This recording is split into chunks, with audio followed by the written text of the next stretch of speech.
prayer and a pledge from Member Kilmer, and then we'll proceed with our agenda.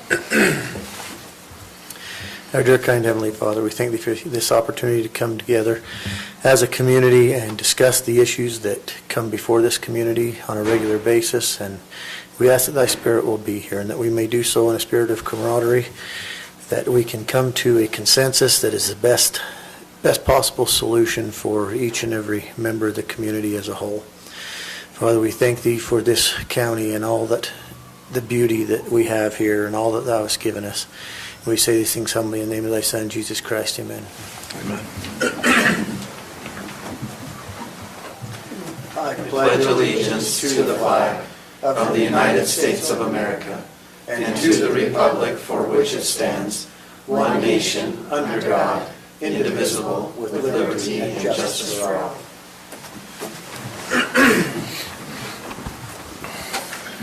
Okay, we have a couple of adjustments to the agenda. The first adjustment is we will be having a council executive session at the end of the meeting. That'll be after item number 6. That is a session to discuss both contracts and personnel. We also will be presenting the Mother of the Year Award at approximately 6:30, so we'll see where we're at in the agenda, and about that time we will make that. Are there any other amendments to the agenda? And if not, I'll look for a motion to approve as amended. Chair, I would make a motion to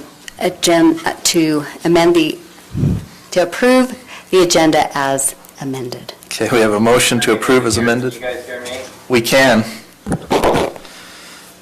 Can you hear us okay? No, he said he can't. He can't? I Okay. can hear you, Bob. But can you hear the meeting? No? Just kidding. Oh, great. Having their own meeting. We can hear you. Can sign language. Now we can hear you. Oh, We perfect. hear you. Okay, so we have a motion by Member Cannon. Do we have a second? I'll second. Okay, we have a motion and a second. All those in favor? Aye. Motion passes. Declaration of, approval of minutes. Then we'll go to we have 2 sets of minutes here. We'll start with the minutes from Tuesday, September 15th, 2020. I don't think I had any. Any items on that? Are you good, Roland? Yeah. Both sets? Or do you want me to do them separately? No, I'm good. Chair, I'll make a motion to approve both sets of minutes. Okay, we have a motion to approve both sets of minutes. One is the September, was it 16th? Sorry, go ahead. Sorry, one second. I thought I had my copy of the minutes up. There's just one correction. I apologize. So, on the minutes for September 15th, the approval of the resolution creating the Morgan County Economic Development Board. It says member moved to approve. I'm pretty sure that was member Newton that made that motion.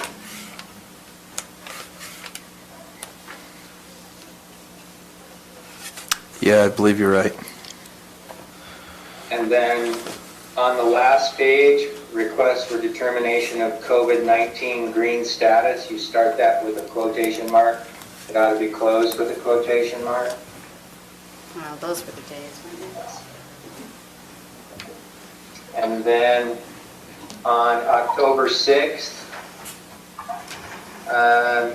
the Haley Hill discussion decision of the MCC 8-2-1 definitions. In the second paragraph, the third line starts with the word removing. It's got an extra E in it.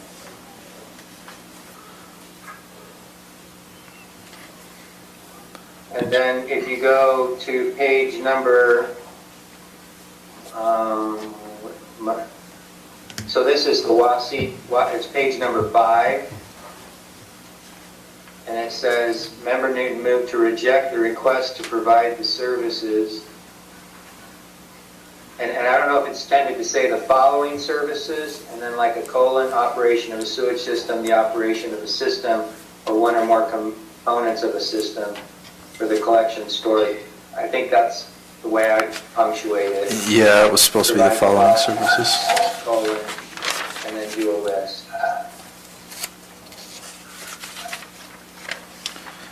Stacy, did you get all of those? Okay. Anything else? Those were all of my changes. Sorry. No, thank you for jumping in. No problem. Member Cannon, does your motion still stand to approve the minutes as amended? Yes, yes, as amended. Perfect. Do we have a second? I'll second. Okay, all those in favor? Aye. Aye. Aye. Okay, motion passes. Declaration of conflicts of interest. Okay, seeing none, we will move into our public comment period. Any members of the public that wish to comment, the time is yours. We'll give you about 2 or 3 minutes per individual. You may comment on any items from the agenda or otherwise.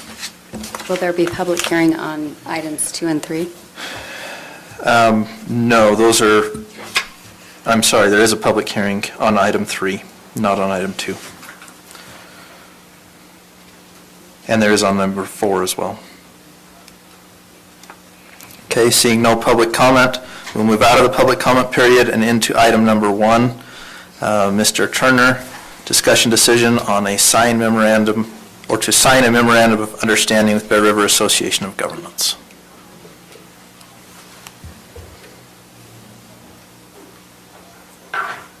This ultimately is along the same lines for the pre-disaster mitigation grant.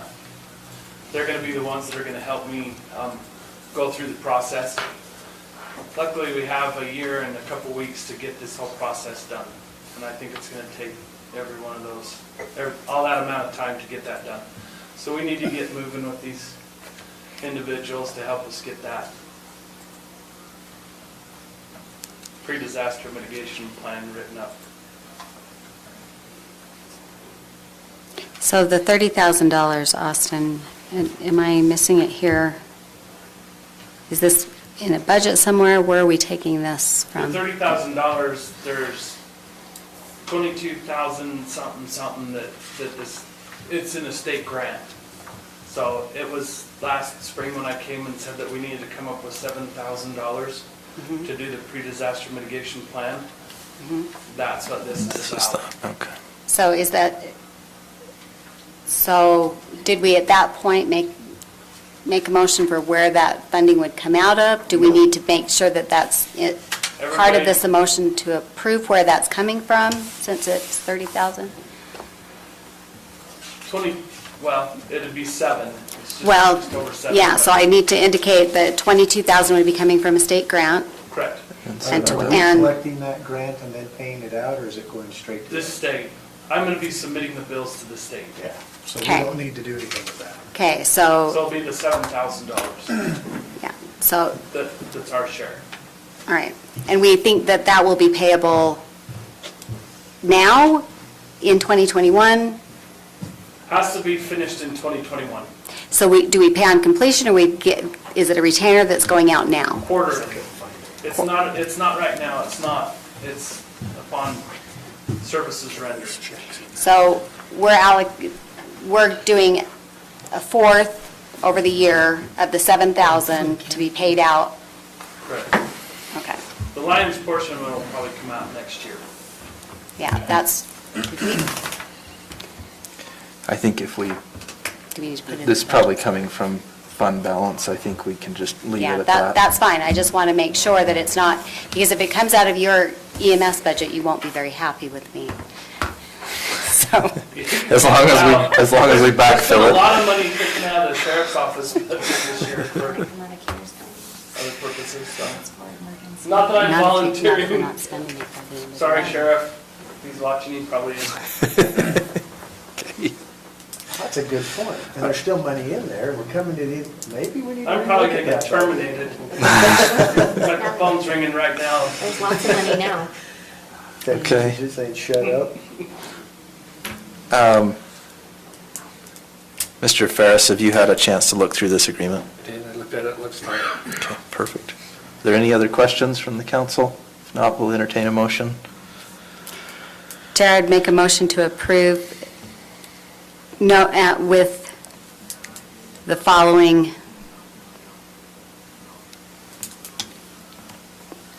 how to put this, because I don't want it to be part of your contract, but I do want it to be part of the motion. I make a motion to approve the contract with the understanding that $22,000 will come from a state grant, with the balance to come from the county to be paid quarterly as the contract is completed. Okay, we have a motion. Do we have a second? I'll second. We have a motion and a second. All those in favor? Aye. Aye. Okay, moving on to item number 2. Mr. Evans, a continuation of a public meeting. Thank you, Mr. Turner. Continuation of a public meeting from the Planning Commission on September 24th, 2020. Discussion decision on the Basin Subdivision Concept Plan, a proposed 195-lot subdivision concept plan located on 52 acres at approximately 5,000 North Old Highway Road. And Mr. Evans, will you, for the benefit of the public and those watching, will you quickly just describe where we're at in the process here of this development, given that we have a development agreement in place and what that kind of entails, and then where we're at? Okay.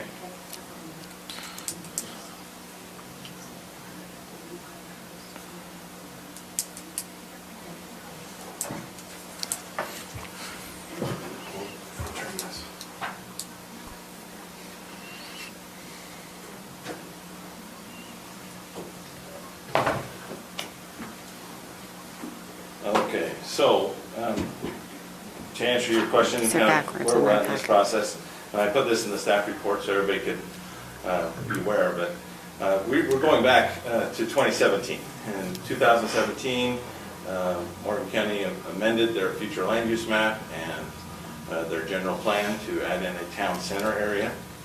And so that was added to this area.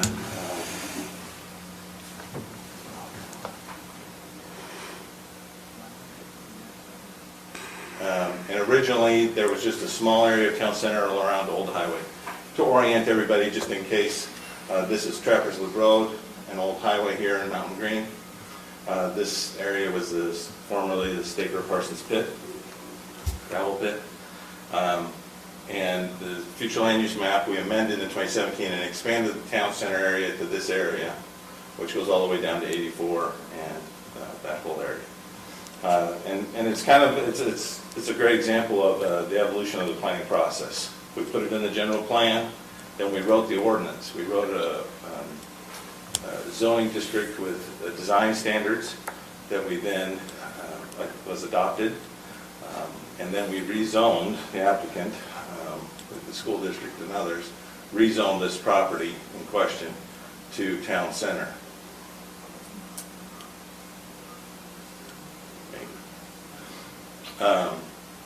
And so that established the rules and the standards for that property. Then the applicant came back and did a development agreement, which was approved in August. The development agreement goes into the details. So we just keep refining the process as we've come along from high-level vision and getting to more and more details. And now we're down to the administrative part of it, which is, does this property meet our zoning ordinance? Subdivision ordinance. And the Planning Commission's recommendation is that it does. Staff has thoroughly reviewed it. The development agreement allowed for 244 dwelling units. The applicant has only been able, or has chosen to plat. Sorry, this isn't working. They're asking for 195 with this concept plan.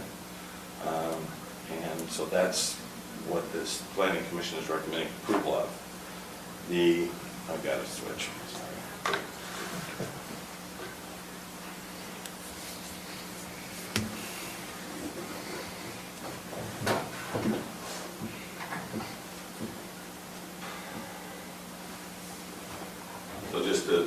there's the zoning map of the area that is now Zone Town Center. I think it's important, this area down here is commercial shopping, there's some neighborhood commercial. To the south of Old Highway is under a development agreement as well, and it has commercial associated with it. And the applicant is proposing this as their subdivision concept plan. This is the concept plan that was in the development agreement. And it's a little higher level, but it does show larger lots adjacent to Rollins Ranch, then a little smaller lots in the central area with townhomes on the western side of the property. And as was a large issue that came through this process, through the development agreement, 35 acres of commercial to the south. So the applicant has taken that, and their subdivision plat does essentially the same thing. Larger lots, a little smaller, 5,000-ish square foot lots, townhomes on the western side, and then reserve these areas to the south for commercial.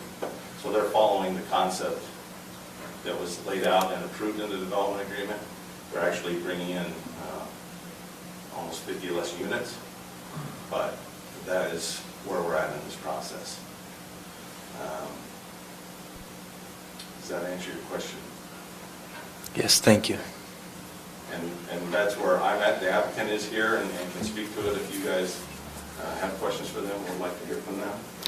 So Lance, on a clarifying question here, this is an administrative decision based on, does this now fit into the zoning ordinance, or is this a legislative item where we have input in any of these changes? It is an administrative decision. It is not legislative. This is a subdivision application that we're reviewing.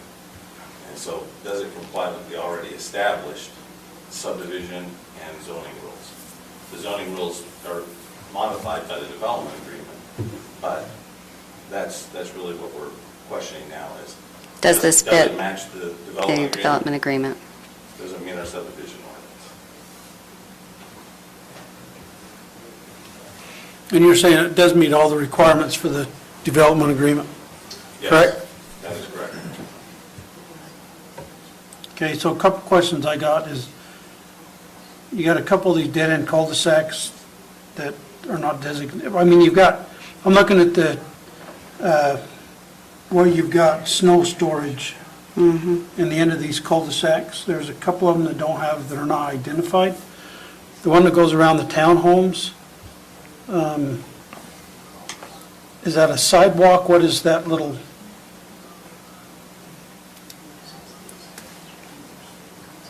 On that outer road, down there by Building G.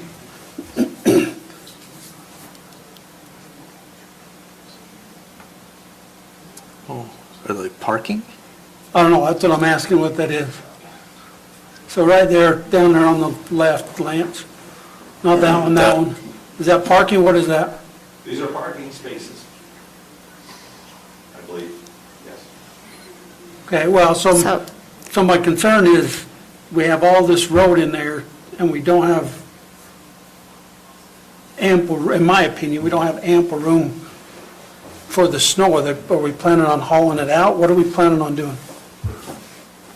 I'll have to let the applicant answer that. These will be deeded to the county, correct? The roads? The ones that say public. So I'm going to second what Roland has said here for concern, because we run into this over in the townhomes by Kent Smith Park. So any visitor parking is covered in snow during the winter, and it's creating a problem and overflow into Kent Smith Park's parking lot. And that doesn't have the density that this has.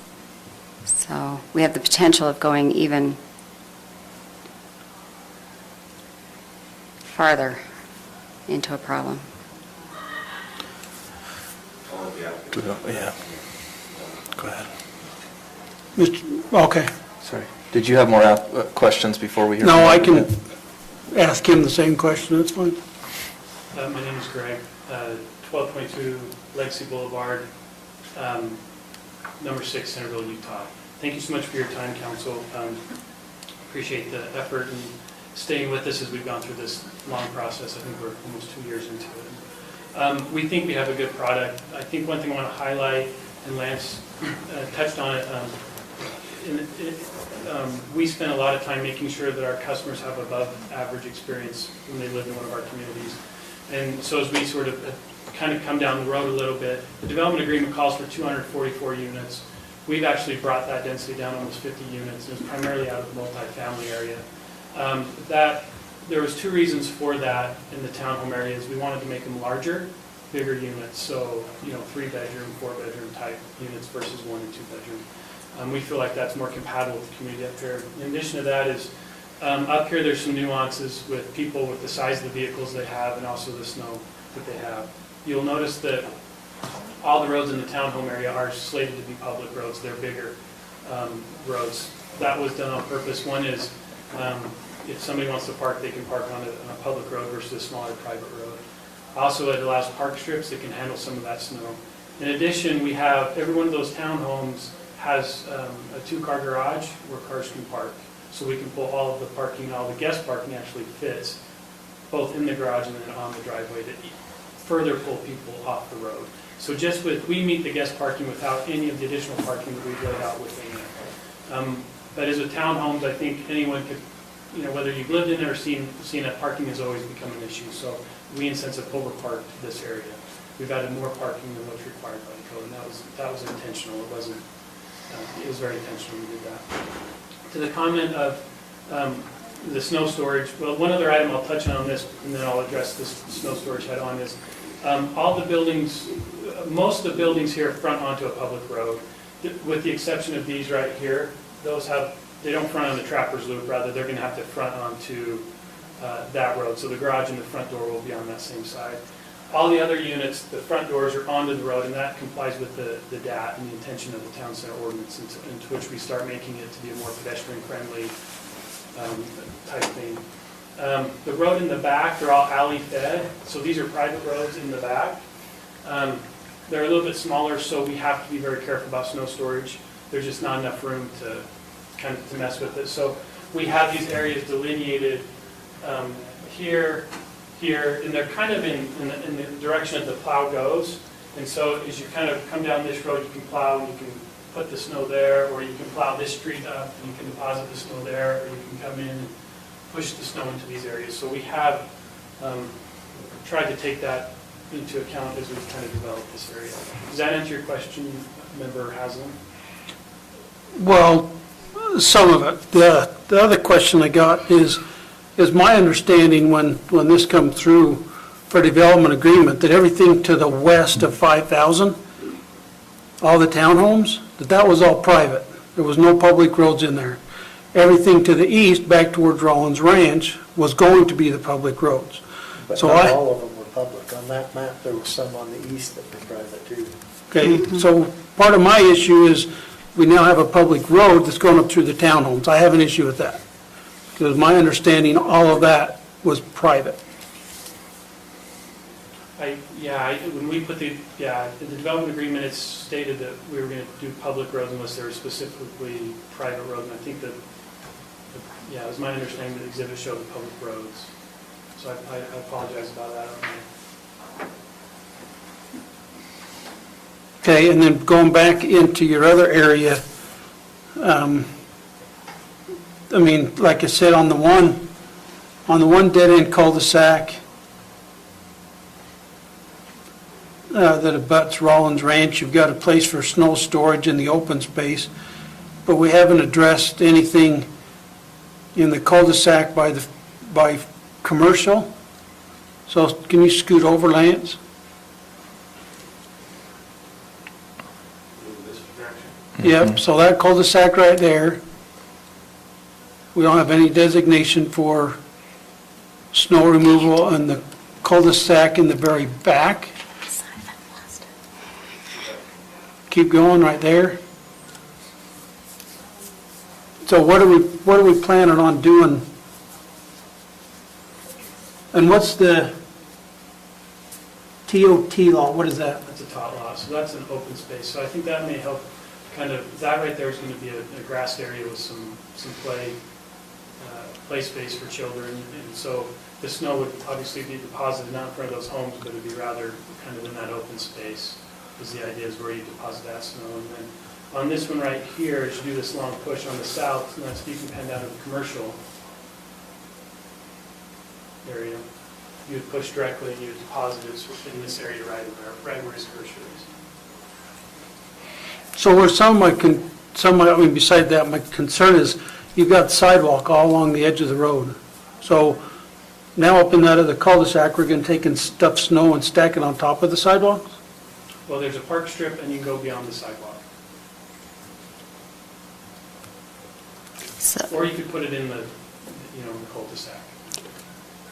well, but during the winter, if it's on your sidewalks, how, and I'm assuming we're going to have kids in here, how, The snowplows can't drive up over the sidewalk, they'll crush it, so. So I think it'd be like any other public street that you plow, and where you put it. Well, one of the things we do, that Roland's doing now, is we try to make sure when we approve these type of things, we have a place to put it. If we don't have a place to put it, then it's a problem. And I have concerns with you putting it in the tot lot, because that might be good for you as a developer, but as this fills with homes and people, and they want to go out on a sunny, snowy day and play in that tot lot in the snow, and it's all full of big piles of gravel infused, salt-infused snow, they're going to be complaining to the county because it's a public street. So they're going to complain to us about, why are you stacking the snow there? We don't want it there. And then just another cost to the county because now they're hauling it away because we don't have anywhere to put snow. Yeah, I don't think the intention is to haul. We have plenty of space to deposit it. So, I mean, I'm up for solutions if you guys have a preference on how to do this. We have ample area there to accommodate it. We can put an easement on it, we can Well, I designate an area. I definitely think whatever we're planning for snow, it needs to be put on as an easement so that everybody knows That's in perpetuity where the snow's supposed to go. So. Well, and on your tot lot means nothing to me. Is there somewhere in this that defines what the tot lot is? That it's open space? Yeah, it's designated as open space. So then why don't we just put it as open space instead of tot lot? I think it means toddler. Yeah, we can change that designation if that's your preference. is that, Kids. yeah, is- And then land, well, I guess this is a question. Quick question for Lance. Do you know where that is it agricultural access on your property or is it on the back of Rollins Ranch? That goes up through there for Warner's? I believe it's, Lance, you can speak a little bit better, but it's back around the ranch. Yeah, so my understanding is that it comes up along here, crosses into the Rollins Ranch through this open space parcel. No, it goes up to that right, go up right across there. here. It goes up to there. Yeah, so the easement is platted on the back of Rollins Ranch here. There's, the gate is there, and then it goes up through the That- streets. Okay. is that the old Snow Basin Road, and is it, The old Trappers Loop Road. Trappers Loop, sorry. It's Warner's Yeah. agricultural access. It goes up through the back of Rollins Ranch. Yeah, it used to be. But I couldn't remember if it was on Rollins Ranch or if it was on the Warner property. That's what I was asking. Yeah, it could be on the, I don't, Warner's could speak better to it, but it may be on the It's property. no man's land.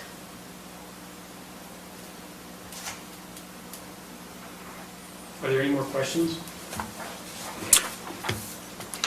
So with Oh, 195 unit density, I'm not, with the exception of a tot lot, did I miss, is there a park?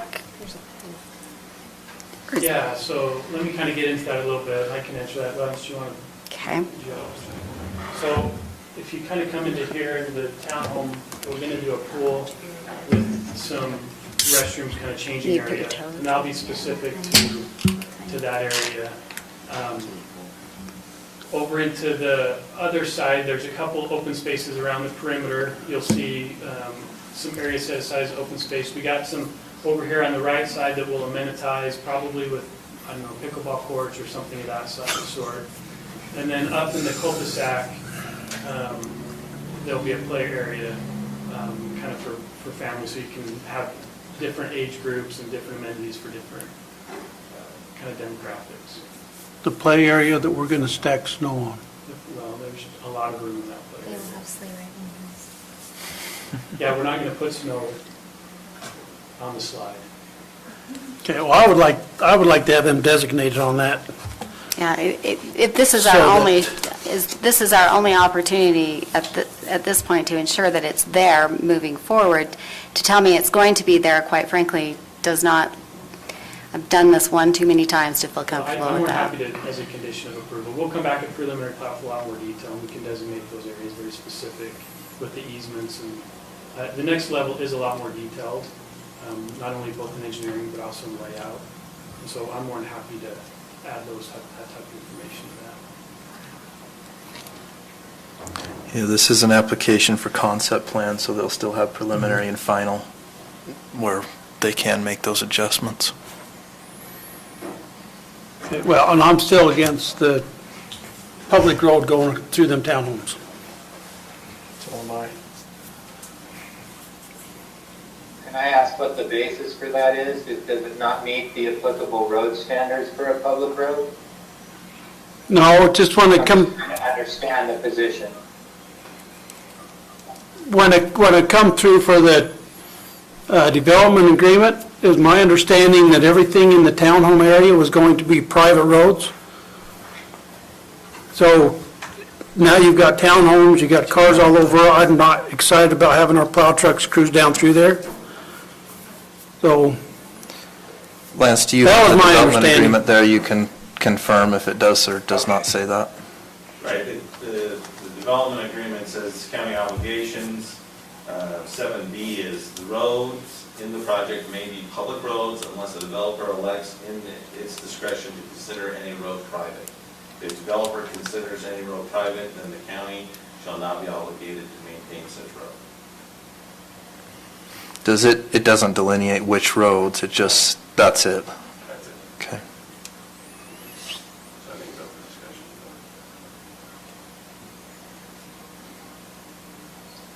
okay, well, they were my issues. Streets in the center of the townhome project, but the loop road, I guess, that goes up and through it looks like it's designed to the same width and standards as the other public streets.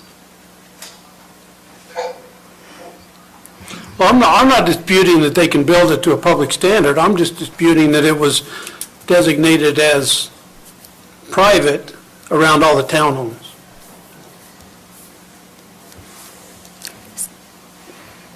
I don't remember that designation specifically, Roland. I'm not saying it wasn't, I just don't remember that. The concept plan that's on the next page in the application doesn't seem to make a designation of those as private roads. But maybe there was something else, I just don't recall that specifically.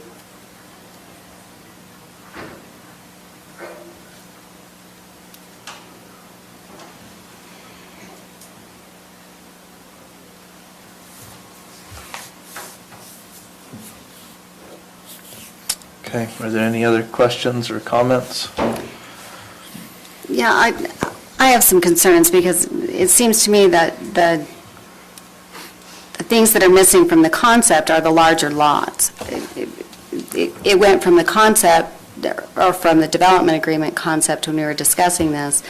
We've lost 3 of the larger lots. The section between where the Warners transition from their larger lots, their half-acre lots, you've got a higher density street there. And I'm very concerned that the areas of open space that you've indicated, those are really steep slopes. That's not open. That's a steep slope. You can't do anything with that. And with that kind of density, you immediately start having the issue of where do they recreate? Where do they go for a park? The closest we're going to get is going to be Kent Smith Park, which is also surrounded by Well, it's also used far past its capacity. Exactly. All the time, so. And so we're adding a whole lot of density. We're not giving any kind of open space that is a usable gathering area.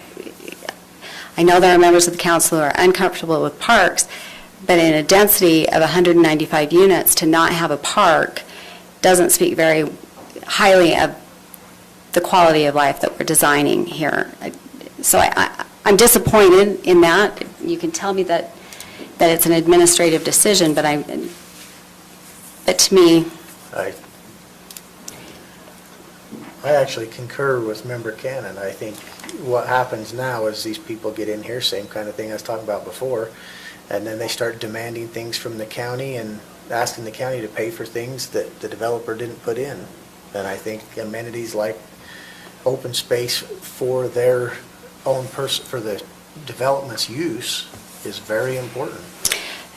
not only that, they will pay an impact fee into the park funds, but where do we put a park? We're completely filling that area that they would naturally go to is not going to have any property available to purchase a park with the impact fee.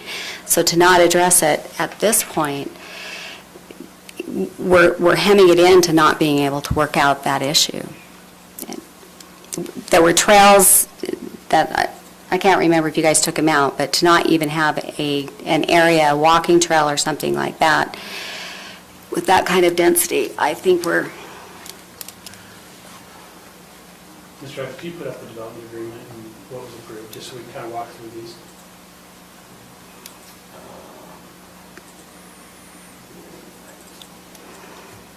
May have been the slide kind of down there. Is the exhibit? It's not in our packet. The map But is the in map is packet, there, and I if can that's what you're count, looking there are at. 3 of the larger lots are gone. We didn't indicate in there in the multifamily exactly how many apartments complexes you were talking about. This is above what my expectation was for that. And then, again, there's that density around where we're going to have to transition from the Warner's development right there, where that road stubs. That's an odd transition to me with that kind of density. I would have highly recommended that at least the 3 missing larger lots would have sat in that particular area so that there was a smoother transition between the 2. You're saying the bottom right side. Yeah. And that seems to be where those larger lots disappeared from my... So let me kind of walk through. We'll wait for Mr. Evans to get up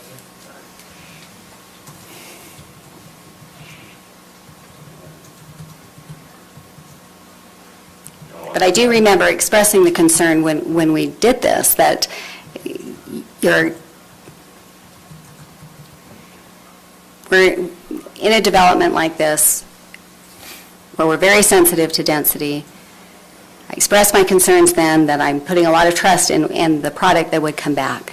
And I feel like I'm just expressing that this was not the density that I had And anticipated. I appreciate it. If I could just maybe address a few of them. So to the point about the larger lots, we've actually made them bigger on the plan, and so thus they disappeared. We've always shown this unit size here along the Warner property. That's always been talked about. We did, and I currently am working with them. There's quite a bit of hill transition right there.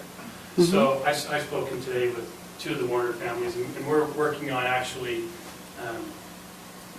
making those bigger, to be honest with you. We didn't want to submit it because we'd already kind of in the process. They don't want this connection, so we're doing a cul-de-sac, and so that allows us additional space right here in which we can put in an amenity. Up in this area where we show the tot lot, in the development agreement, we don't show any amenity up there. And so we are putting an additional amenity up there above what was disclosed or approved, I guess is the better word, in the development agreement. If you go to the trails plan, Lance, if you wouldn't mind, right here, we are showing all these trails right in here being public, and we are showing all of those on the concept plan, both in size and in location, on the concept plan for the development agreement.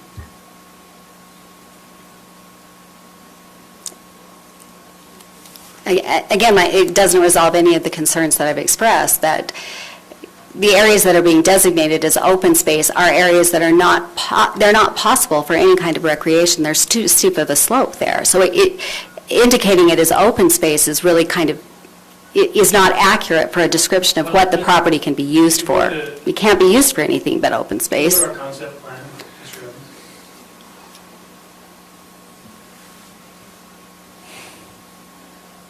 The one, the concept plan. Oh, I'm sorry.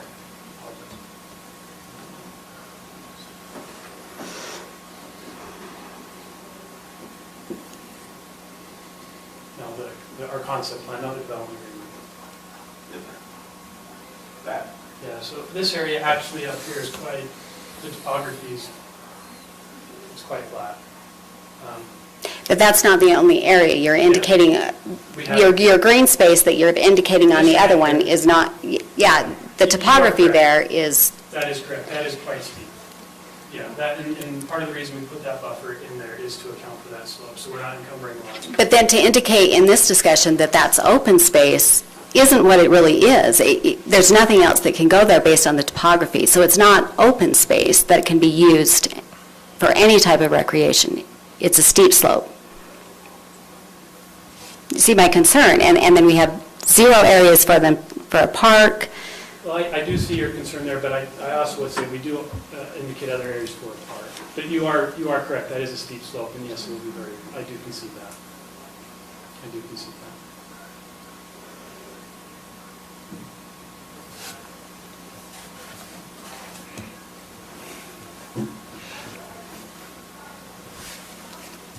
Where is your park areas?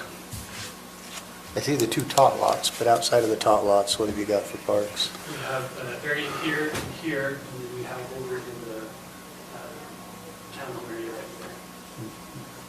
So we have a pool and a clubhouse, or a pool and restroom changing area, and we have the 2 kind of pocket parks, as we like to call them. Are you talking the tot lots, or? Yeah.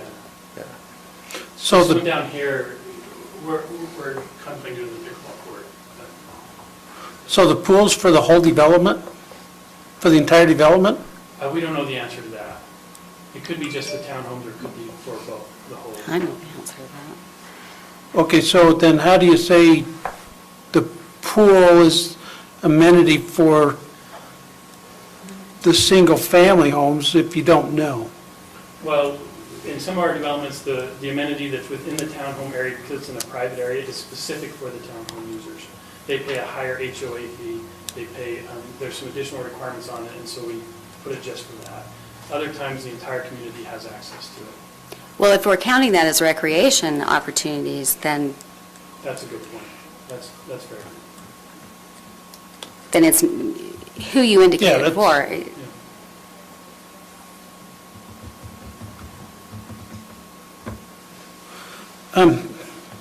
Question, Mr. Chair. Yes. I guess one's our, you might not want to hear this. One's our first meeting in November. I want to postpone this to our next meeting. I want to have a chance to go through what is actually in the development agreement. Because I'm still having issues, but the other problem that we have is if he's meeting the rules of the development agreement, we're pretty much tied. Yeah, meeting So- will be on the 10th of November because we won't have a meeting on the 3rd due to the election. Let everyone take note that I am in agreement with Roland. Okay, well, I would like, Mr. Chair, Yes, sir. I'd like to make a motion, we postpone the Basin subdivision concept plan until November 10th. Could I just chime in? Can you give me specifics, instructions into what you would like addressed? So I can come back very prepared. I think I've made Okay. it very clear. I'm going to go back and comb for what we're doing for recreational opportunities, and I do want to know where you're indicating who gets to use the pool. If we're counting that as recreation opportunities, I want to know that. Sounds like there was question on recreational opportunities, snow removal, where that will go, and also on the public versus private streets. And I want to piggyback on Member Cannon's, and on that open space for recreational opportunities needs to be readily accessible to the residents. I look at these open spaces, and that one up in the top up there, I mean, honestly, how do you get to it? You've got to come out on this This one trail right, on the is back. it this one right here? No, clear up in the top corner. This area there? Yeah, Okay. Again, that's a steep slope. yeah, and it's. not to say recreation. that that's where we're gonna have recreation opportunities. Something needs to be down there where people, I understand you're trying to do a walking thing. We saw how that worked in the lower, phase one of Cottonwoods. Everybody still drives to it, okay? And so there's no parking because the road is designed so that everybody was just gonna walk, right? It's just a constant battle. That space is used immensely, but not having a place to drive to it, as much as we might want it to be a walking space, we're a driving race. We want to drive everywhere we go, and people do. You would be shocked at how many people drive their kids to school from a block and a half away. Okay, just for my benefit, I've got 5 items, making sure go ahead, sorry. Okay, well, this is the deal. So, my motion is to postpone it till the 10th of November for further research.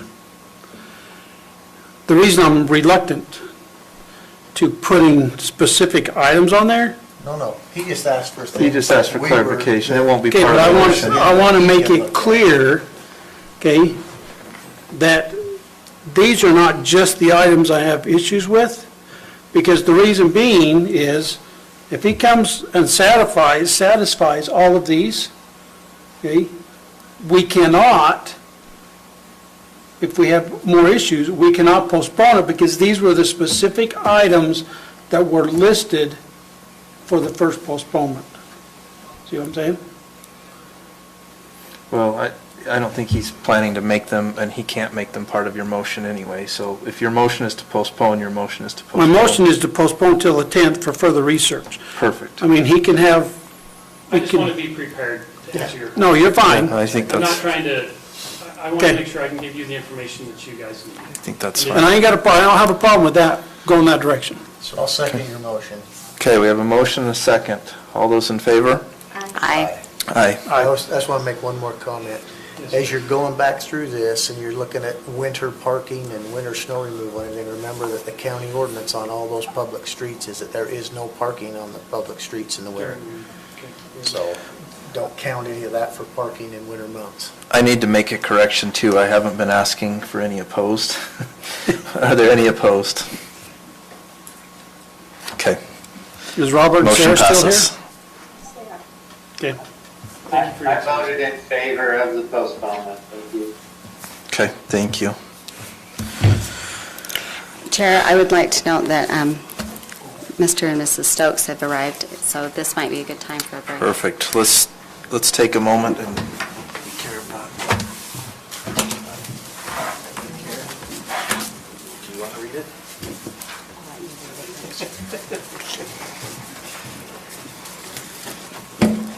Okay, we're going to take just a moment and turn from our agenda to an item that we added to the agenda. This is for the Mother of the Year. Morgan County Mother of the Year. So we have a plaque here for Mrs. Stokes. I'd like to read this, and then we'll present it to her. So, we'll just begin. Whereas Carolee Stokes has been named Morgan County Mother of the Year 2020, and whereas Mrs. Stokes is rearing six children and is now the grandmother to one child, and whereas Mrs. Stokes was a foster mother and then the adoptive mother of 2 children who needed extra love, patience, and care to overcome the challenges of their early life, and whereas Mrs. Stokes has served her community through her foster care and volunteer service, and whereas Mrs. Stokes has volunteered her time to assist young mothers in need and provide respite to those she can, and whereas Mrs. Stokes studied family and human development at Ricks College and desires for children to push their limits and set their own boundaries. Whereas Mrs. Stokes enjoys doing small things consistently to make life better for those around her by continually looking for needs among her many friends, neighbors, and community members, and supports her husband of 25 years, Jeff, in his many activities and callings, and dedicates her life to building their family home and being there to provide for the daily needs of her family, giving her all to the care of her children, family, and community to overcome the roadblocks of life. Now therefore, be it resolved that the Morgan County Council, on behalf of the people of Morgan County, does proclaim Carol Lee Stokes as Morgan County Mother of the Year 2020. I'd like to present this to you. I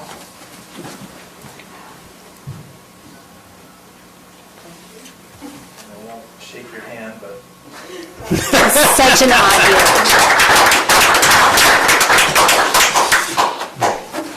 Thank you, thank you, Kelly. Mrs. Stokes. Mr. Stokes.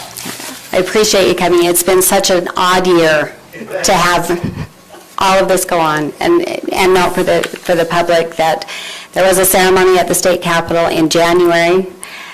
We were going to present this over Mother's Day in that time period, but we were in lockdown, and it was difficult to have anyone come and attend. We were doing most of this virtually. So we appreciate all that you do and apologize for 2020. Okay. Thank you. Thank you. Okay, we will move to item number 3, and I will note that our packets had 2 and 3 reversed, if you were looking for that. Mr. Evans, this is actually, well, we'll have you present and then we'll do our public hearing, if that's okay. So this is a continuation of a public hearing from the Planning Commission on September 24th, 2020. Discussion, public hearing, and decision, a proposed amendment to the Morgan County zoning map of approximately 2 acres from RR1 to R1-20, located at approximately 6810 North Frontier Drive, Mountain Green, Utah.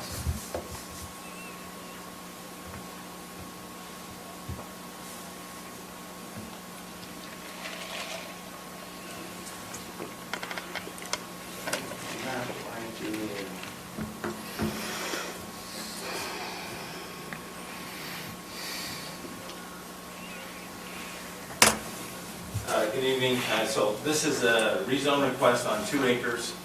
It's immediately south of Frontier Drive in Mountain Green, just south of the Trappers Point neighborhood subdivision. This is a long linear 2 acres that the applicant is requesting to have split from. It is currently zoned RR1, and they would like it to be rezoned to R120. It is consistent with the future land use map, which allows for village low densities in this area.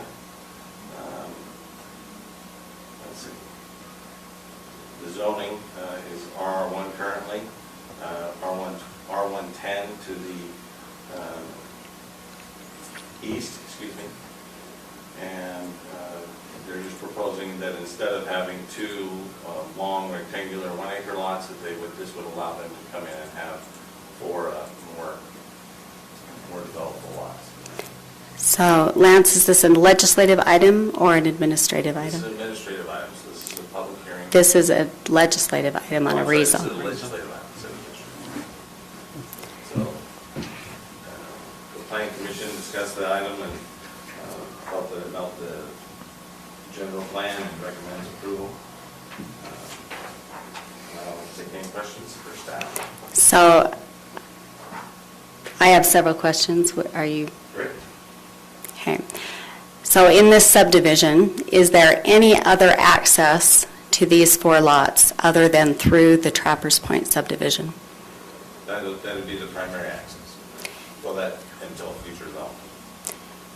How close is the nearest currently zoned half-acre lot?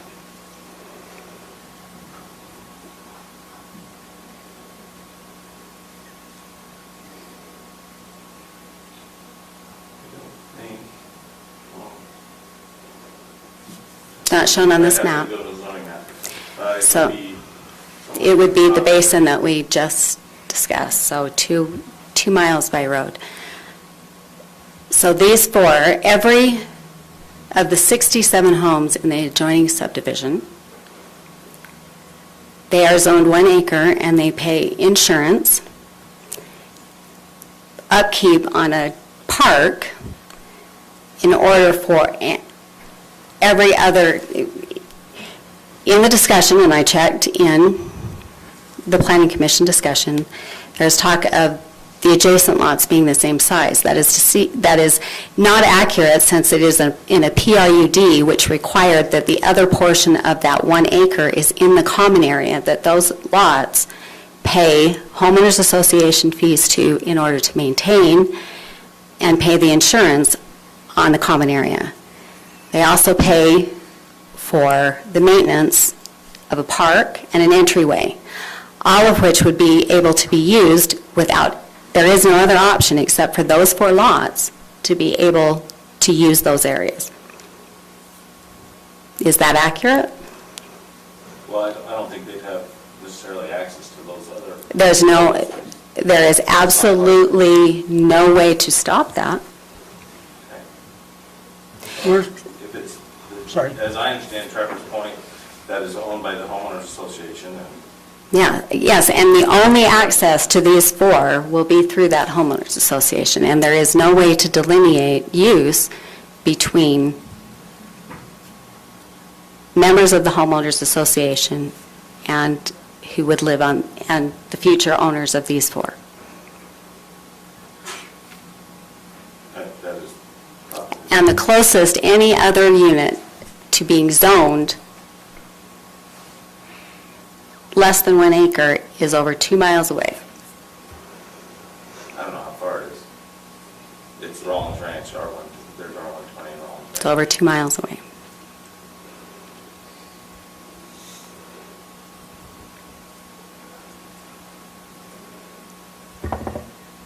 Lance, can you explain Exhibit D? Trying to understand that. Is that showing potential new lots opposite the yellow highlighted lots? Is that what that is? You may remember this is the Frontier Estates subdivision request that was long history and was not approved. Okay. So that's showing those lot configurations from that. Those are the 1 acre lots that are there. And in that proposal, they had highlighted, they hadn't really included this area as 2 lots. Okay. And this rezone lot that would come in after. So what we're seeing at the top of the screen there, that's the existing Trappers Point subdivision? Correct. Okay. Well, small portion. It's upside down in my packet, so I was really disoriented. Got it. Okay, so I guess my question on the deal is, this is a rezone. There's no designated lots, no lot sizes right at the moment. I understand Member Cannon's concern as far as the HOA, but the HOA don't own the road, it's a county road. They have every right to access that. But I personally, I would like to get out of the discussion of lot sizes, and does this meet the rezone request? That's what the request is a rezone? So, another question for staff. I did see an email earlier this week indicating that there were still, the water issues serving this area still have not been resolved. Is that accurate? That's my understanding. Mr. Chair, Yes, sir. my question, Member Cannon, is what's the water got to do with the rezone? When they come in to do a lot and do a subdivision, then I will concur that the water is an issue. This is not a legislative item, or this is not an administrative item, as we've already established. In a legislative item, it is up to the council to determine what is relevant and what is not. And it is not, since it is not a does it fit question, which is the way you're indicating in a zone request. This is a legislative item. The question before us is this an appropriate time to make this change? It may be indicated in a future land use map, but since there is no other lot within 2 miles that is currently zoned in this fashion, it seems to me that this is a premature request based on land use in the area. Lance, what What's is, the lot sizes inside Traverse Point? 1 acre. We're zoned 1 acre. All of those that No, they're are not. over this are all 1 acre? Because the other portion of our 1 acre is sitting in common area that we pay maintenance fees on. it's a PRUD, so that the lot sizes may be smaller than an acre, but they have enough acreage in the entire subdivision are still to be zoned. 1 acre per home. We are still zoned 1 acre. Lance, what's R1-10? What is that zoning? Is that half acre lots or quarter acre lots? So the property next to it is currently zoned quarter acre lots, is that correct? That label is inaccurate, it's actually RR10, so this is 10 acres. Oh, okay. Okay, I was thinking, I was confused. Yeah, there isn't anything within 2 miles that has this current zoning. And typically, on these decisions, there has been deference given to the representatives of that area.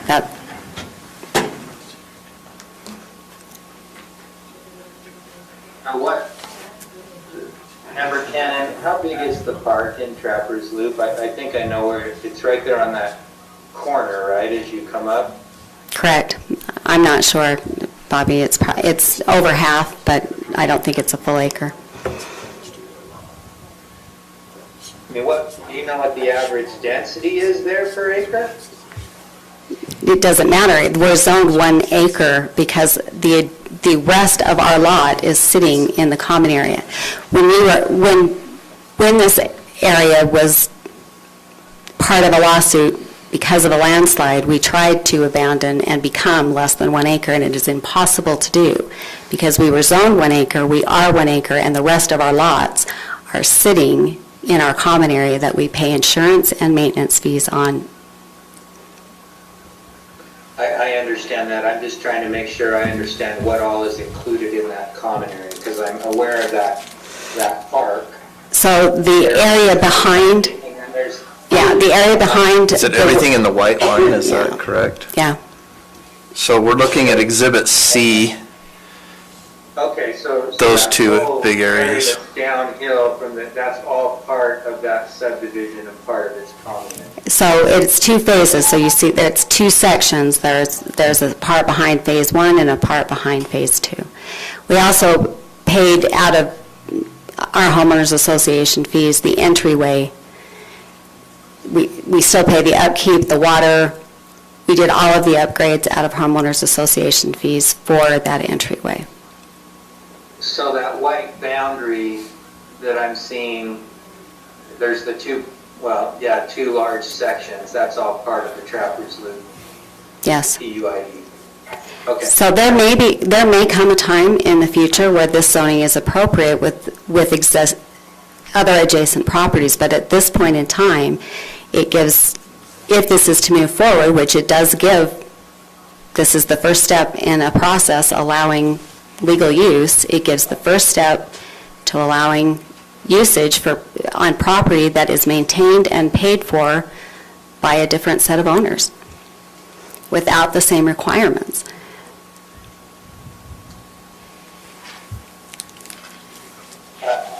I don't know that I agree with that statement. I think the statement, the roads are public roads, so they'll be able to be utilized by the public. I think what you're saying is you believe there could be trespassing onto the property owned by in common by the owners association. Of course. Okay. Just wanted to make sure I understood your argument. Can I ask what the common area from when I've been up in Trappers is downhill open area? Mhm. Is that what it is? Yeah, there are trails through there. At one point, we had it depends on who you are, what you do back there. There's a lot of hiking, trail use. There was a road, we frown on, Dirt bike riding? no, they do that. They do that, but trucks, large vehicles, they used to try to go up the hill across the way and do a Widowmaker run. But So I will say, I don't love the island-type zoning of having such a small slice zoned that way. I'd prefer it be a larger piece. I understand why the application is the way it is, but I I do too. personally would rather see a larger area if that's what the route we're going to go. Mr. Chair, Yes. so question for Lance. what is on the future land use map? Because it doesn't pull up, what is the yellow designation Which is Village 10 local. for acres. that, for that area? 10 acres, we just went through that. Well, the 10 acres, the current zoning of the adjacent property.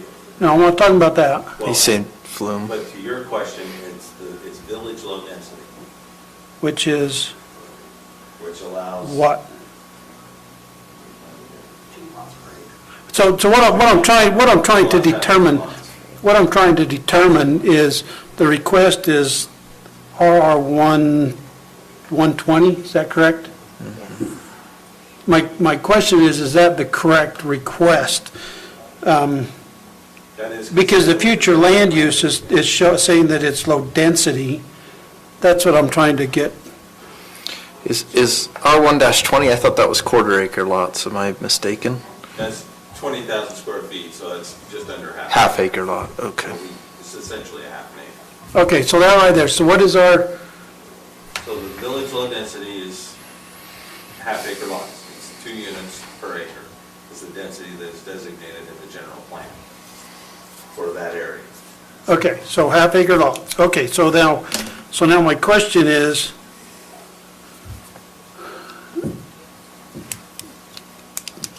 if you're looking at, I'm just looking at it as, okay, 2 acres, then that would give you, that would meet the village low density requirement. That would meet the density requirement of village low density. So should this be, instead of R120, should this be village low density request? No, they already have it. It's already designated in the future land use map as village low density. There's not a They're zoning now of village low coming density. request to rezone it to half acre density, to 2 units per acre density. So that's, a lot of them are recent rezones and changes to our zoning map have begun with a future land use map amendment because the future land use map didn't allow it. In this case, the future land use map is consistent with the rezone request. It's just a question of timing.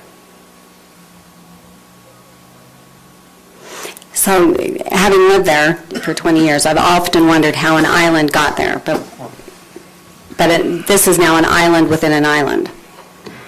Well, okay, now you're going back to zoning, and yes, the zoning would be, An island within an island. well, I'm not sure what you mean by an island within an island. Well, this is the only area, surrounding areas are currently 10 acres. I think the future land use, the request was 5 from the Warners surrounding it. But you don't have a quarter acre lot until you get to Rollins Ranch. Unless you're a bird and can fly over the hill, which we talked about earlier as the crow flies. Well, the area crossing over the hill up in Highlands. Which is, yeah, but if you are going to access that by road, that's even farther than Rollins. There is no access across that hill.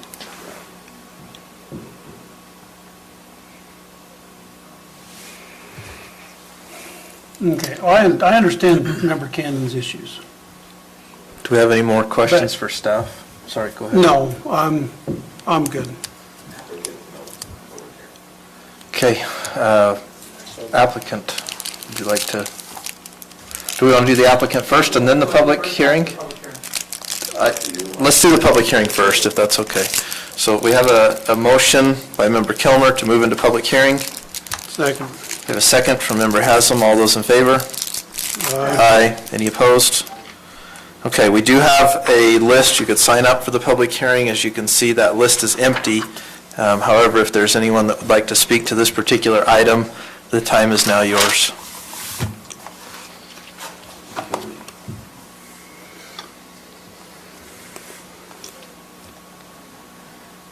Okay, seeing none, no public comment, we'll entertain a motion to go out of public hearing. We have a motion to go out of public hearing. Second. We have a second. All those in favor? Aye. Any opposed? Okay, we'll hear from the applicant.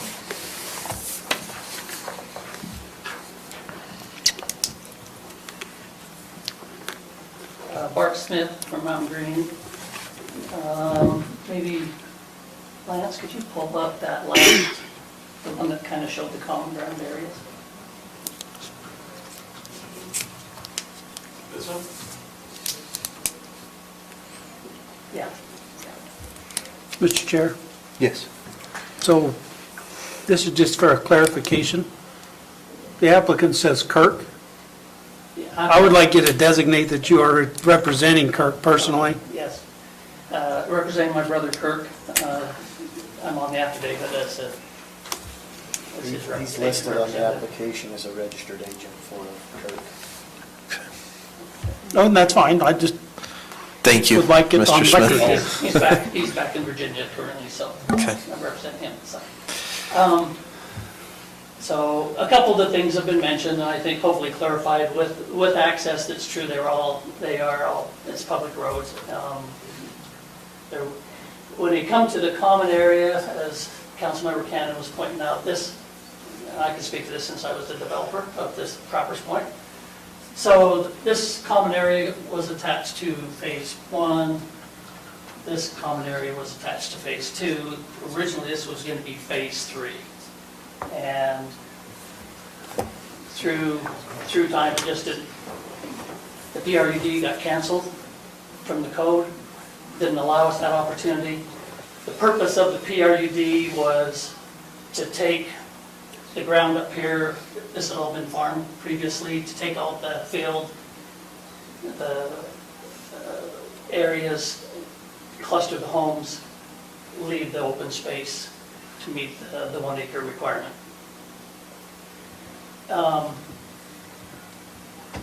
Personally, I'm not sure of what improvements have been. I lived there for a number of years. I don't know what improvements there really are in the open space, other than just whatever trails the kids have created by riding their ATVs or motorcycles around. The concern of maybe trespassing, possibly, but probably no more than all the people here at Trappers Point trespass on my property right here. The trail that comes up the hill is accessed on a regular basis by all the residents there, so I don't think that's a valid argument to say, well, they're going to be trespassing, because all the neighbors there trespass on my property frequently. So I don't see that as being any kind of an issue that should be considered. I think you look at what your master plan says, and the master plan is low density. You can make the argument, well, there is no other half acre currently, but the master plan says that there's going to be half acre. The potential of Warnersfield, this could all be half acre. All of this over here on Patty Jones' ground could easily be half acre. There could be a lot of half acre. It's all alfalfa fields. The idea that you're going to have 1 acre landscaped lots, I hope whoever makes that decision does not require 1 acre lots. The water is probably going to be serviced, most likely by Highlands Water Company. No secondary water is available. To have big lots strictly on culinary just doesn't make sense. As you, maybe Lance, you want to pull up the one that has the yellow highlighted? You've all kind of been presented with the 4 acre lots in the first phase of Frontier Estates. That application's expired now, off the table. But the reason to get this rezoned, and I don't know how long it will take before any development is done. Probably whenever the water's resolved, I guess. But for the time being, we can get it rezoned to be having lots. And the reason, we had 2 1 acre lots. But these lots now with 200 feet of frontage kind of reflect more than 200 feet that are 1 acre. And the reason these are 1 acre, these lots really have more usable ground because it's up on the field. These lots, and I don't know if you remember, but there was a building envelope. There's a line here to not get any homes development down off. This drops down into a ravine. And so we don't want, they're big lots, but the majority of them are unusable. It still meets the 1 acre size requirement. But the purpose is to take those lots and make them match up, at least frontage-wise, with the potential lots across the street. Of the 67 lots in Trappers Point, 58 of them are smaller. I know that Councilmember Cannon's going to say, we are 1 acre lots, but in reality, this lot right next to it here, that's a half acre. That one's just over a quarter of an acre. And all the rest of the lots in there, with the exception of some of those that come along the west side of Frontier Drive, because they drop down over the hill a little bit, are the only lots that would even be bigger really than those half acre lots. So when you look at it, those lots are going to be bigger than 75% of Trappers Point. So I don't buy that argument. And when you look at what the master plan says, it says half acre. So I just hope that you'll uphold your master plan, what the future land use is, or whatever may happen down the road, development-wise. All those other issues, as was mentioned, will be discussed and worked out at the time of any subdivision proposals. But to rezone it, I don't see that you're creating any future, I mean, if you're creating a precedence, it's only because your master plan calls for it. How do you say that's a bad thing? You're just following your code. Master plan is not code, Bart. Okay, no, sorry. You're not following the master plan. Okay. Any questions for the applicant?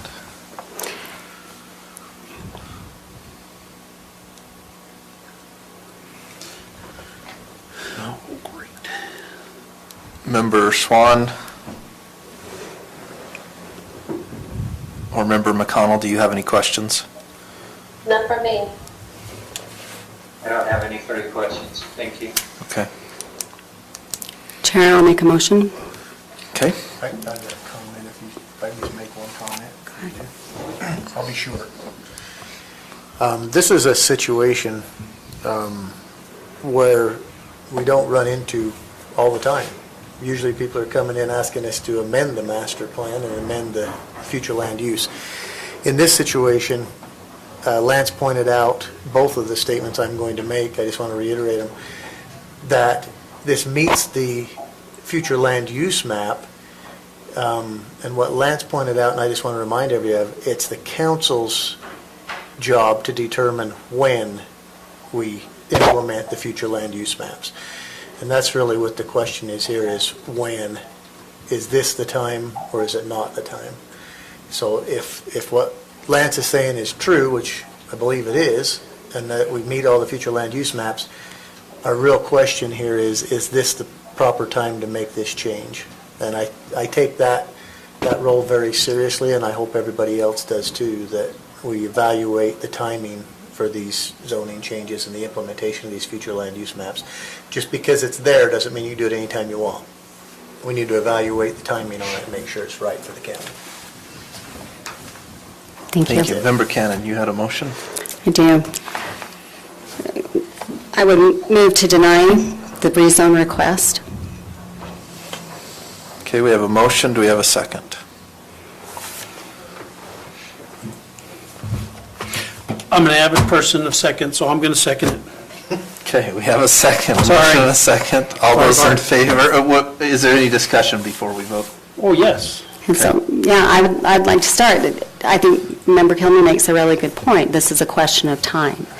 And we're creating an island in an island. I am not saying that it won't at one point be this, but until there is more development around this at this density, it is inappropriate to create another island up there. And as we just approved in our meeting 2 weeks ago, a reduction in value on several lots in this area, that is the reason why we're zoned 1 acre, because of the issues that are there, and my homeowner's insurance for that for that common area is not inexpensive.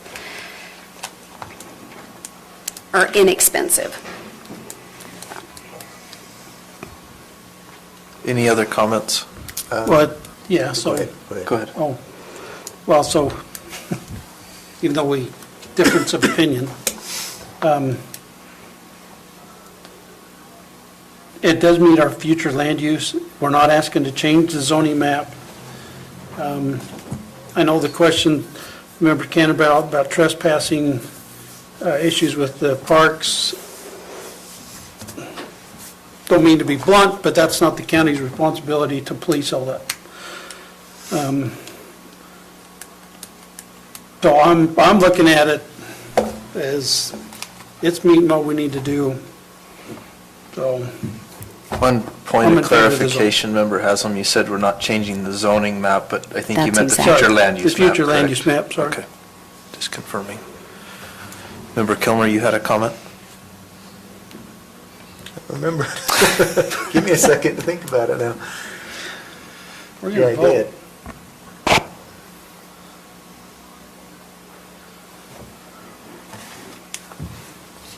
Oh, I remember. Okay. Okay, so I've heard a lot of discussion and argument about it doesn't conform with anything around it. I've heard argument that it's the future land use map. I haven't really heard any real argument as to why this is a good idea for Morgan. And so I'm asking, and if that means I need to invite the applicant back up again, then I would like permission to do that. But I'd like somebody to explain to me why right now, this time in history, this is a good time for Morgan to make this change to the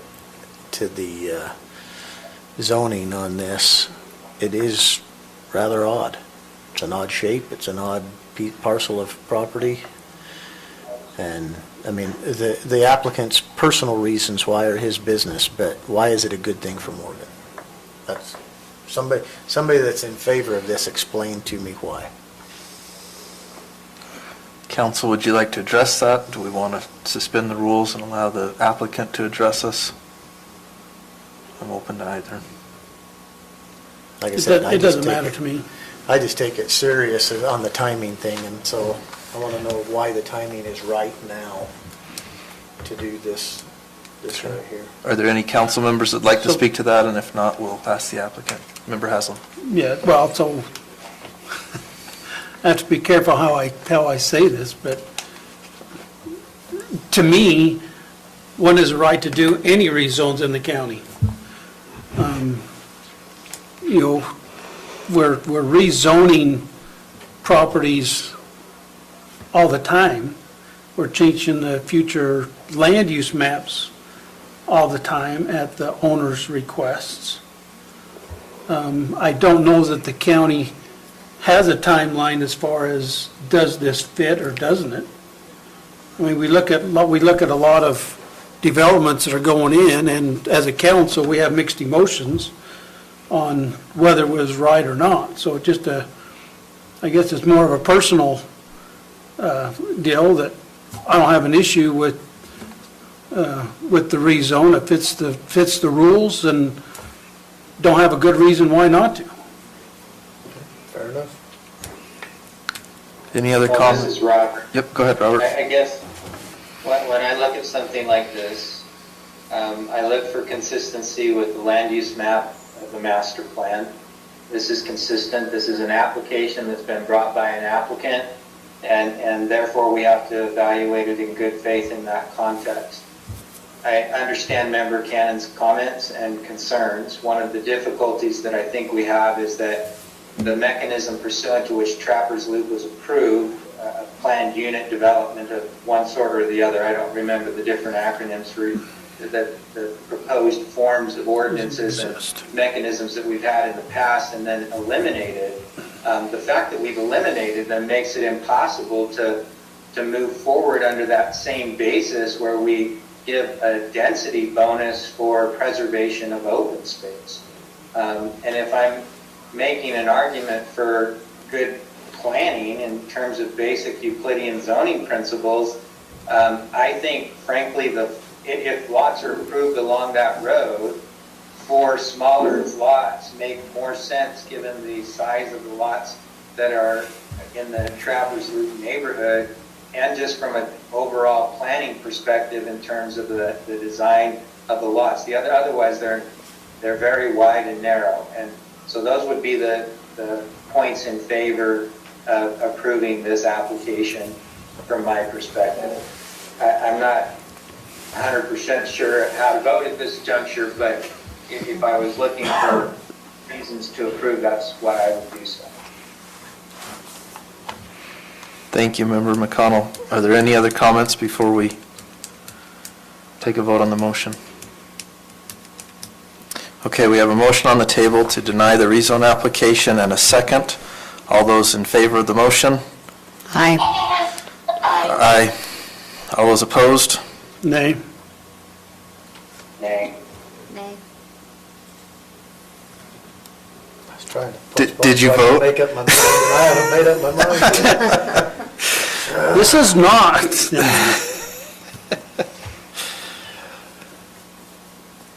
So I have a history of voting no on zoning changes, so, You're being consistent with Porterville.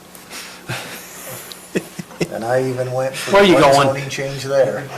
He's the Took a swing long vote on time, this, so. Yeah, Why he decides it's no good. so you may not like it, but you may have to give me time to think this out in my head. Sure.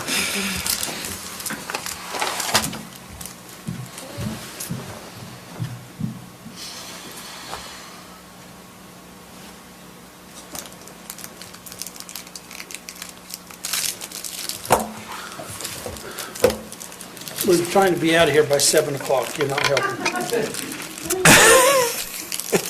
You missed that deadline a long time ago.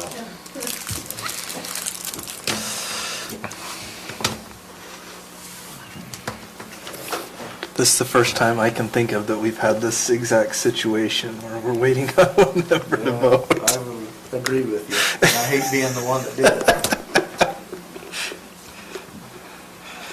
Okay, well then just So abstain. I'm just gonna talk.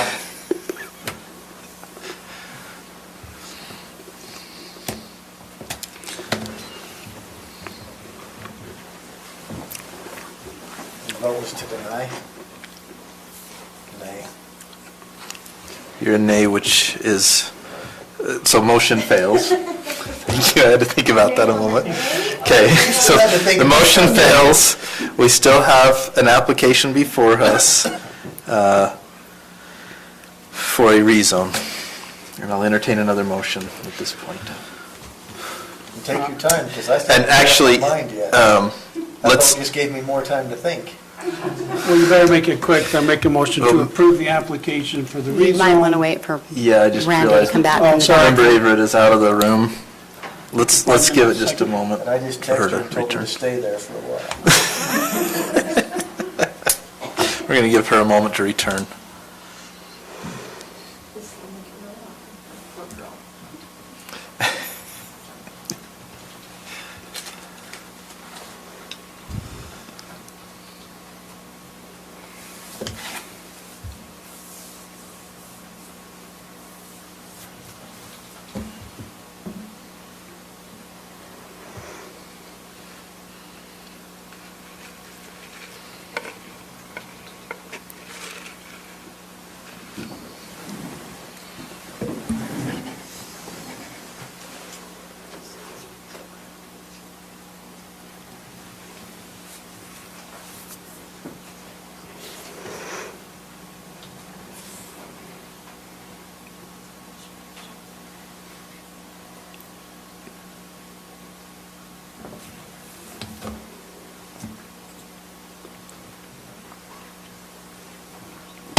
Okay. Member Averett, Yes, thank you for, sorry. Sorry, Can I hold we- everything up? No, you no, you're okay. Okay. Member Kilmer's holding us up, not you. You're okay, no. I told him I texted you and told you to stay out. Oh. Okay, so the motion failed. Now we're entertaining a new motion, but we wanted to wait until you were back in the room as we were a close vote All on right, the so last one. I have So a go ahead. question Yes. before we waste a lot of time. Well, never mind. Let's just go. If we do, we do. Ask your question. Now, I make a motion to approve the Smith rezone application 20.048, changing the zoning district from R1 to R120, based on the findings listed in the staff report and in our county council packet for October 20th, 2020. Okay, we have a motion on the table to approve the rezone. Do we have a second? I'll second. Okay, we have a motion and a second. Is there any discussion? I think we've had all our discussion. I think we know where we're going. I would like a point of clarification, just for the record, Roland, do You're fine. you do contract work for Highlands Water Company? No, I do not. Thank you. Okay. We have a motion and a second to approve the rezone. All those in favor? Aye. All those opposed? Nay. Nay. Okay, we might have to do this as a That was going to be roll call my vote. question, is if your vote changed. Oh, you were going to ask me that? This might have to be a Yes. roll call vote. I had as a yay, I had Member Haslam, Member McConnell, and Member Averett. Member Swan, did Okay, you I haven't did you voted vote? yet, all You right. haven't voted. I have not. Okay, It's we're not- Oh, my 3-3 right gosh. now again. Okay.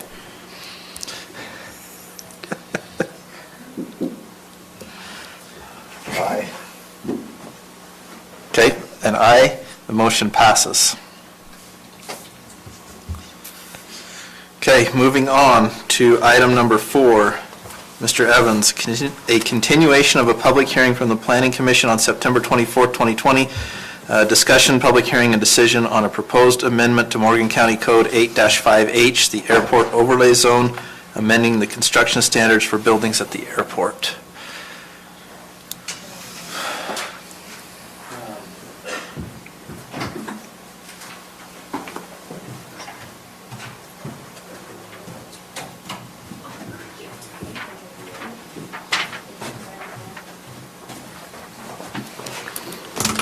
As you're all well aware, we have had a couple work sessions on this with the Planning Commission and you all as well, and we've gone through several drafts and versions. The Planning Commission held a public hearing on September 4th and recommends approval of this code change. It goes into the airport overlay district, and we clarify and establish through this proposed amendment the design standards and construction standards for hangars in the airport. As I said, we've talked about it a lot, and basically, and to keep it short, and we can go into more detail as you would like, we are going to require that the overall height of these, the hangars will be 15 feet, the roof pitch will be 412. They will be white in color to match the rest of the current and existing hangars in the area. They will need to get FAA approval to make sure that they are under the FAA Part 77 compliance, or they're in compliance with that. I think the code as is proposed just helps to clarify and show exactly what we're talking about and remove any ambiguity with height and location, color, and roof pitch with the big issues. So, any questions for staff? Well, yeah, I just want you to clarify, you meant 27 feet in maximum height, 15 Yes, I feet to the square. That is correct. The wall height will be a maximum of 15 feet, Okay. and the overall hangar height will be 27 feet. Thank you. Well, so my question is, why are we taking this, the airport board has building standards, why are we taking it out of them and putting it in here now? This has always been in here. This section of the. The code. red, all the red has been in here? Well, the verbiage of the red, we have, the Morgan County Code has always had, well, not always, but has had Title 8, Section 5H is the airport overlay. The airport Okay. overlay had construction standards and where it articulated 15-foot wall height. They were 14 foot. That's where we ended up getting into issues with, On where did we The measure other that hangar. from and all that kind of thing. And so to clarify those inconsistencies, we modified that language. Yes, this is new verbiage, but it's addressing the same concepts. Hopefully it's just clear. okay, so the airport board no longer has a say on these building heights. They cannot, well, They never did, to my understanding. It was always under our code, not. Well, there's not okay, a separate so one. I guess where I'm going, no, sorry, go ahead, Member McCall. Well, I was going to say, I think the Airport Advisory Board, we took their input with respect to these proposed changes. They've had a fairly substantial role in the drafting of them. And I think a number of them were at the Planning Commission hearing to even work on the further clarifications that have been presented as part of this. So just so you're aware, they were not ignored in the process. They played an integral role. Well, so where I'm going, so we don't have another issue, another what's it called? Conditional exception to the rule. Okay, because the airport board wouldn't buck up and enforce their rules. Is that what we're doing? So if there are issues, they come to you as the building department. all hangars have had to come to the building department and we look at this code. Okay, so if I- The code before you hopefully clarifies any ambiguity so that, so we don't have misinterpretations. Okay, so if I come to you with a hangar that I want 16 foot to the square, you're going to tell me no, and the Airport Advisory Board ain't going to have a say in it. They never did. Well, they did, because they No. referred that to the county, the council. I think there was. They enough told them ambiguity. no. They told them no, it was the county who approved it. Correct, the county approved it, but the airport board is the one that referred it to the council, because they didn't want to enforce their rules. I don't think. So I just want to make, The airport is on board with these changes and these clarifications. I just want to make sure that that's what we're doing. I just want to make a comment, Lance, that I really like the diagram in here. So that's great. I think we should do more of those. I think it's very clear. I would love more pictures. Instead of words. Member Haslam, I do think that's what we're doing. I think that, I don't believe the Airport Advisory Board would be properly charged, frankly, with making determinations of architectural standards and particularly application of the building code with respect to building height. But I know that Dave Webster found the language confusing and that some of the applications that he approved, or the building permits that he was approving, the Airport Advisory Board felt were inconsistent with their interpretation. So I guess there was at least two interpretations out there. So I think these clarifications help that. And it is a building department determination based upon the code language that they've all participated. Okay, well, that's just what I want to clarify. So I'm good. Motion to go into public hearing. Okay, we have a motion to go into public hearing. We have a second. All those in favor? Aye. Aye. Any opposed? Okay, we do have our sheet, and it's blank. If there's anyone that would like to make comment on this particular item, the time is now yours.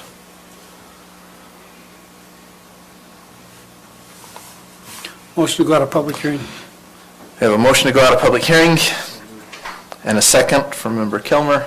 All those in favor? Aye. Aye. Aye. Aye. Any opposed? Okay. Do we have a motion on item number 4?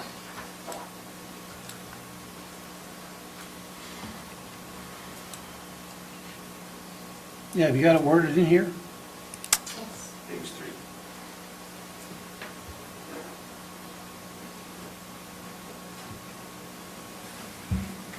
Okay, Mr. Chair, I move to approve the airport overlay code amendment 20.050, amending County Code, Section 8-5H, Airport Overlay Zone, based on the findings in the staff report, and in the council packet of October 20th, 2020. Okay, we have a motion. Do we have a second? I'll second. A second. All those in favor? Aye. Any opposed? Okay, motion passes. All right, moving on to item number 5, discussion decision, resolution of Morgan County determining not to provide requested service for Wasatch Peaks Resort. Just as a matter of clarification for the members of the public, Wasatch Peaks Ranch has a development agreement with the county that specifies that the county will not provide certain services, which include road, fire, stormwater, etc., water, what else am I missing? Sewer service. There's a number of services. In our last meeting, we made a determination that we would not be providing those services. This is an official resolution of the county indicating that we do not intend to provide those services to Wasatch Peaks Ranch. And I have a resolution number for anybody who wants to jot it down.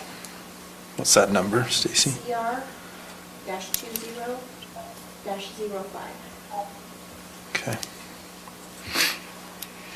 Okay, is there any discussion on the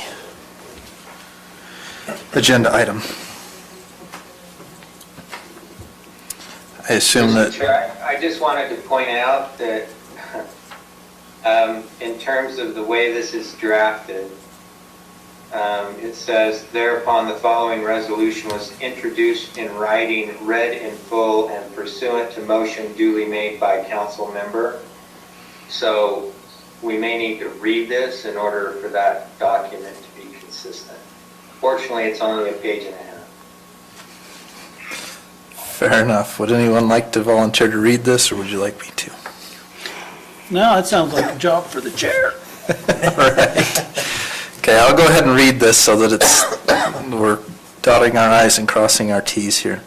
So this will be resolution number CR-20-05, a resolution of the County Council, the Council of Morgan County, Utah, the county, making a determination not to provide the services requested, the services related to the Wasatch Peaks Ranch development, the development and related matters.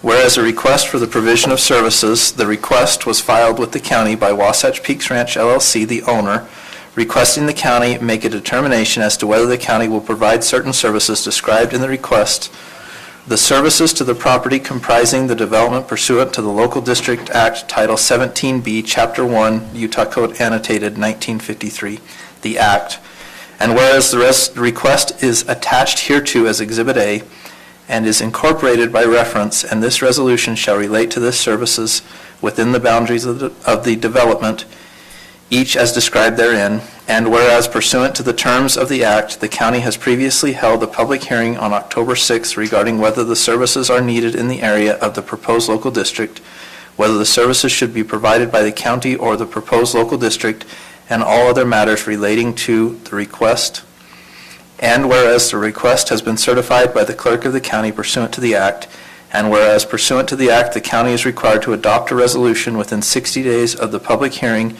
indicating whether the county will provide the services to the development, and whereas the county desires not to provide the services to the area within the development, and now therefore be it resolved by the council as follows. Number 1, terms defined in the foregoing recitals shall have the same meaning when used herein. All action heretofore taken not inconsistent with the provisions of this resolution by the council and by officers of the council directed toward the creation and establishment of the district are hereby ratified, approved, and confirmed. Number 2, the council on behalf of the county hereby makes a determination not to provide the services to the area within the development. Number 3, the owner may proceed with the filing of a petition to the county requesting the creation of one or more local service districts pursuant to the Act to provide the services. Districts. What's that? Request the creation of one or more local districts is what mine says. Oh, I'm sorry, did I skip local? You said service districts. Oh, I'm sorry. One or more local districts pursuant to the Act to provide the services. Number 4, the county retains all discretion provided to it under the act relating to any future petitions or the creation of any local districts. Number 5, if any section, paragraph, clause, or provision of this resolution shall for any reason be held to be invalid or unenforceable, the invalidity or unenforceability of such section, paragraph, clause, or provision shall not affect any of the remaining provisions of this resolution. Number 6, all acts, orders, and resolutions and parts thereof in conflict with this resolution be, and the same are hereby rescinded. Number 7, this resolution shall take effect immediately. Passed and adopted by the Morgan County Council of the Morgan County, Utah, this October 20th, 2020. Mr. Chair, I'll make a motion that we approve Resolution CR-20-05 as introduced and read into the record. We have a motion. Do we have a second? I'll second. We have a motion and a second. All those in favor? Sorry, is there any discussion on the motion? Okay, all those in favor? Aye. Aye. Any opposed? Okay, motion passes. All right, moving on to item number 6, discussion decision approval of Morgan County policy relating to contracts. Member Swan, are you presenting this one? Yeah, there's probably really nothing to present, it's just continuation. There were a few changes that needed to be made from last week last meeting. And so those changes were made, and that's about it. Okay. Are there any questions? I'll make a motion that we approve the Morgan County policy relating to contracts. Perfect. We have a motion. Is there a second? Second. We have a second. Any discussion on the motion? Okay, all those in favor? Aye. Aye. Any opposed? Okay, the motion passes. So what do we do to disseminate that to the staff? I'd just like to make sure that gets disseminated so everybody's aware. That's a great question. I would suggest that we email that out to all department heads and maybe all staff as well, not just department heads. So, Stacy, if you want, if you guys aren't afraid of having someone who's recently out of quarantine come pay you a visit, I'll stop by tomorrow and sign this since it's got my name on it, along with whatever else you have for me. Sounds And good. then we'll have Stacy circulate it to the department heads. Perfect. Perfect. Okay. All right, at this time, we will be going into an executive session. We will then come out of that session, close this meeting, and move into... Closed session. Yes, it'll be a closed executive session for the purpose of discussing both the contracting matter and a personnel matter. We will then come out of that session, close this meeting, and move into a budget discussion meeting. Motion to go into closed session. We have a motion to go into a closed session. Do we have a second? I'll second. We have a motion and a second. All those in favor?